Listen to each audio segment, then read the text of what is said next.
गया था बे, बाबा को बुलाने गया था, अकेले आया है। बाबा बोले तुम चलो हम पहुंच रहे हैं।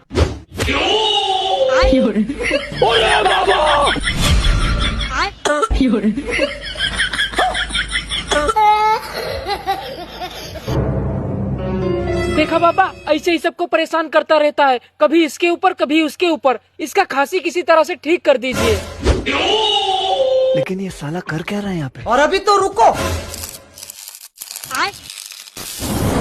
अरे खतरनाक लोग हैं। अब बस खाली एक बार ये ताबीज इसके गले में बांध दो, फिर देखो खांसी का। अबे उधर उधर उधर। देखा बाबा, कितना खतरनाक खांसी है, इसको ताबीज पहना दीजिए किसी तरह से बाबा। चलो भाई देखो अब मैं क्या।